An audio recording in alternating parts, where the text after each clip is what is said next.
Hey Gavin, so I've got a couple teeth prepped here. Simple little preps. I've got a deeper box prep towards the distal on these. But I'm going to show you here best I can. This is on my phone, so forgive the crude cinematography. Anyway, okay, so one of the things that, granted not a dentist, but one of the things that I always recommend is to always have round angles anywhere. Even, I know people teach bevel, but just don't like to see real hard square angles anywhere, even at the enamel, the upper enamel margin or the outer enamel margin.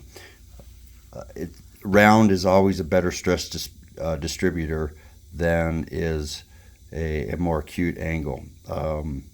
Just crack propagation theory. But if you look at like what they do when they fix a windshield star from a rock or a rock chip, right? The first thing they do is any of those points that go out, they'll always take a drill and drill a little tiny hole at the very end of that point. And what that does is it makes the angle obtuse instead of acute, and it won't propagate anymore. So anyway, what I wanted to show you here relative to using the HVE versus using the three-way.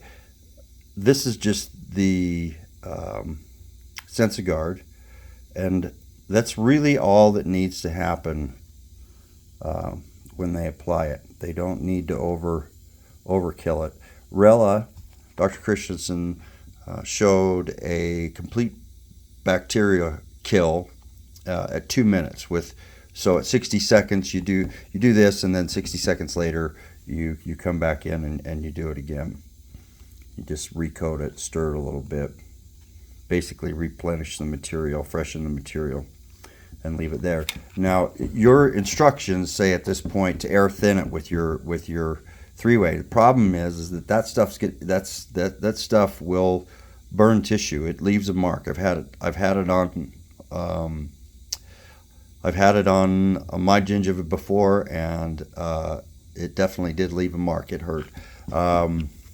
So I wouldn't recommend doing that. You can, but if you do it and you do a quick blast of air like your directions recommend, I don't want to squirt water on there, sorry, just a second. It goes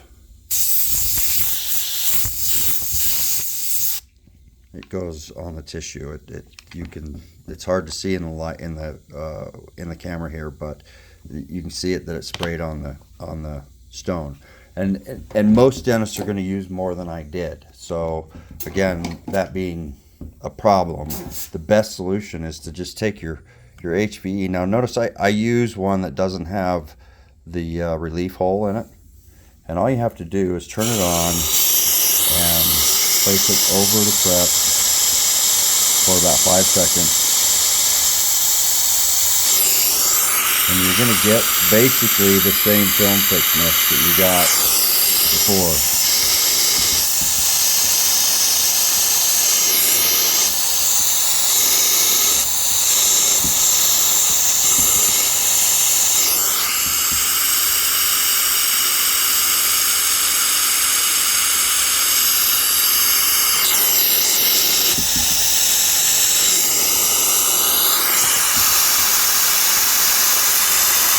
Amazing how different it looks in real life as opposed to on the camera. That looks a lot like there's a lot more material left in there than there is. But that's what I would like to see. And then we'll see if this works the same way as it has in the past with other. So I just put some Rodin Bond in there.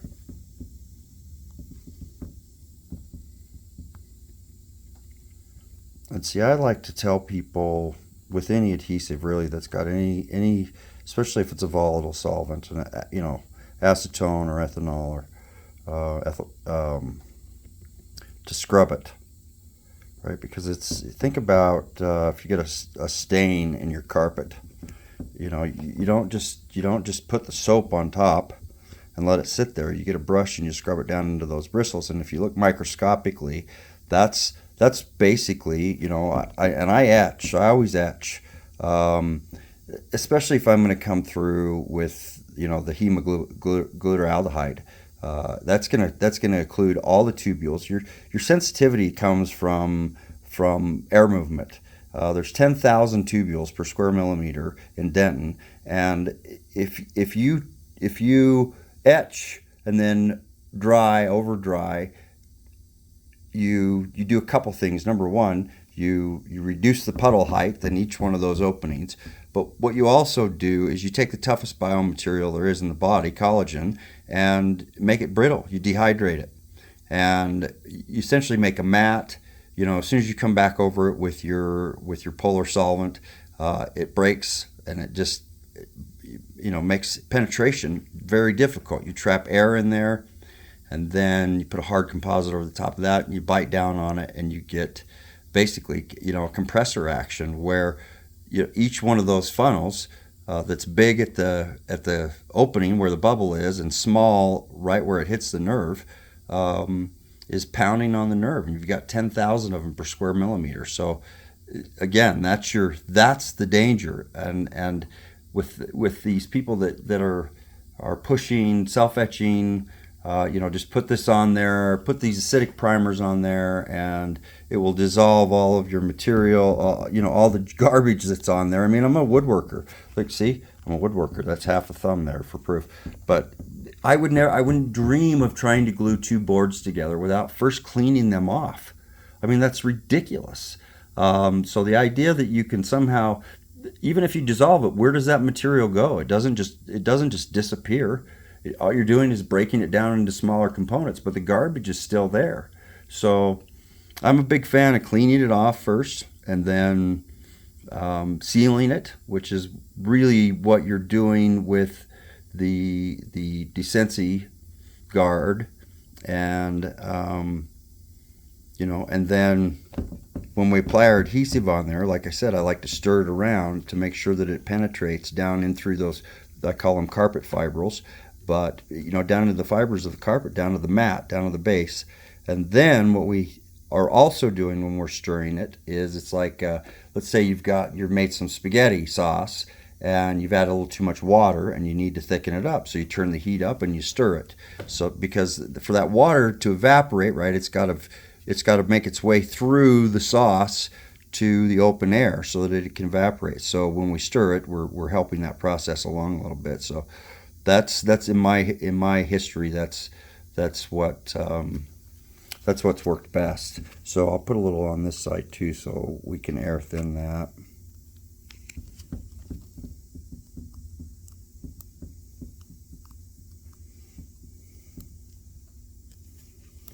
All right, and then we'll do the 1, 2, 3, 4, 5. That one great. Would be ready to cure. Sorry, filming this. Like I said, it's my phone. And then in terms of this, I like to start out, if you can hear that, right? Just gentle air, and then I'll just sweep it.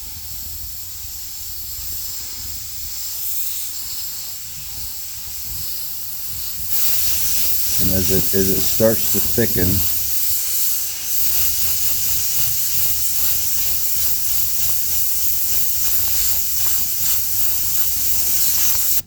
but what you're really looking for there is to make sure the whole thing stays glossy. You don't want any dull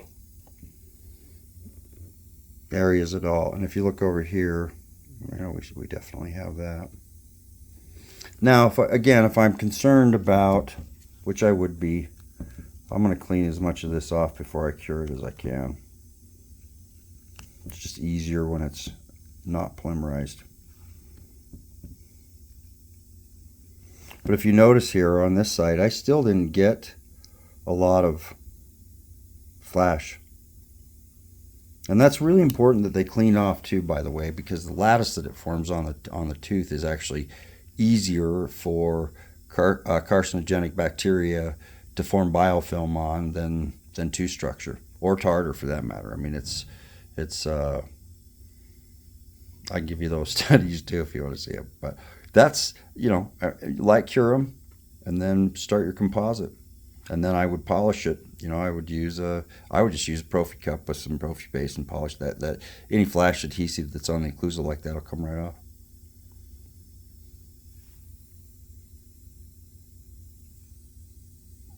But see, the nice thing, the one thing I didn't add either, was that when you use the HVE on your sensor guard as opposed to using the air, right? You blow that air on there, you're just contaminating the surface again.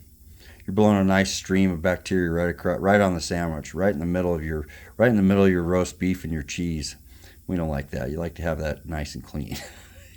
So, anyway, there it is. 10 minutes worth. Have a good day. Bye.